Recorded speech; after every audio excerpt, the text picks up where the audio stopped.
খানা কেমন হয়েছে একটু বলবেন? হ্যাঁ, অনেক দারুণ দারুণ, হেভি টেস্ট।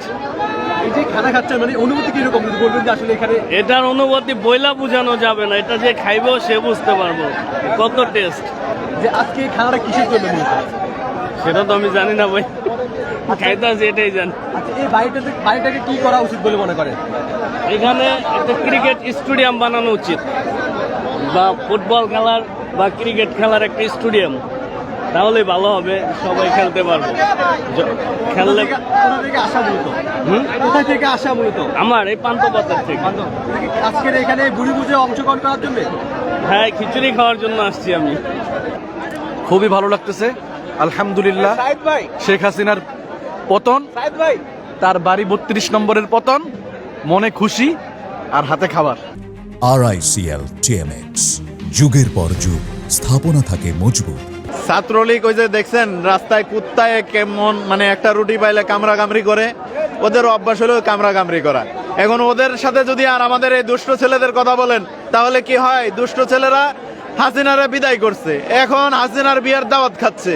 দুষ্ট ছেলে আর কুত্তা কি এক হয় নাকি? পৃথিবীর ইতিহাসে যতবার ফেরাউন, নমরুদ এবং স্বৈরাচারের জন্ম হয়েছে ততবারই কিন্তু পতন হয়েছে। আপনিও তাদের মধ্যে একজন। তাই বাড়াবাড়ি না করে ভালো হয়ে যান। মরার সময় হয়েছে, তওবা করে আল্লাহ আল্লাহ শুরু করে দেন। এছাড়া আপনার আর সেকেন্ড কোনো অপশন নাই। বাংলাদেশের দিকে তাকাইলেই এইভাবে চলবে। যত বেশি দুষ্টুমি করবেন তত বেশি দুষ্টুমি ছেলেরা করবে। এর দেশের ছেলেরা সব দুষ্ট আপা, একদম দুষ্ট। তার অনুভূতি তিনি প্রকাশ করছিলেন যে তিনি দীর্ঘ সময় পর শেখ হাসিনার যে বাড়িটি রয়েছে সেই বাড়িটির সামনে খাবার খেতে পেরে তিনি খুব আনন্দ প্রকাশ করছেন। জানবো মধ্যেই আপার বিয়ের অলিমা খাচ্ছি। আপার কাছে বলছি 6 মাস পরে বিয়ের দাওয়াত, এটা আমাদের জন্য মেনে নেওয়া খুব কষ্ট হচ্ছে। আপা, আপনি অতি দ্রুত আমাদের সুখবর জানান। ভাগিনা আরেকটা আসতেছে কিনা আমরা একটু জানতে চাই। এক ভাগিনা দেওয়া হচ্ছে না, আরেক ভাগিনা দরকার।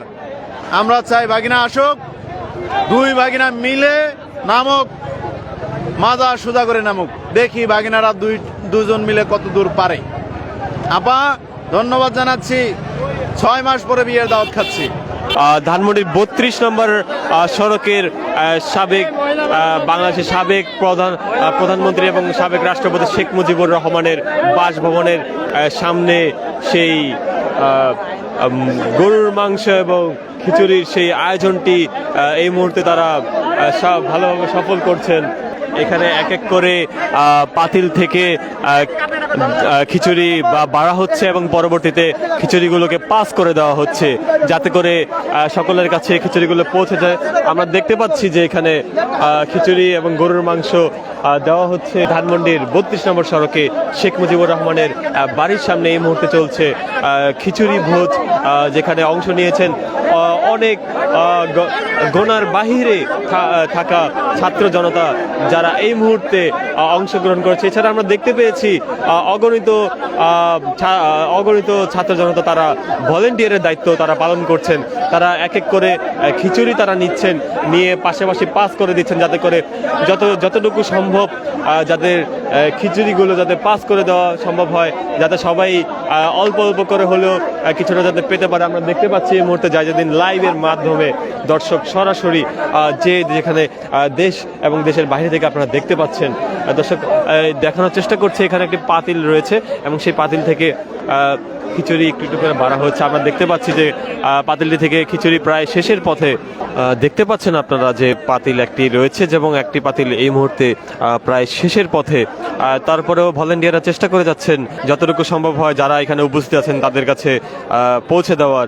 দর্শক জায়জাদিন ফেসবুক লাইভ এই মুহূর্তে সরাসরি রয়েছি ধানমন্ডি 32 নম্বর সড়কের শেখ মুজিবুর রহমানের বাসভবনের সামনে থেকে। ভলেন্টিয়াররা তারা খাবারগুলোকে পাস করে দিচ্ছেন।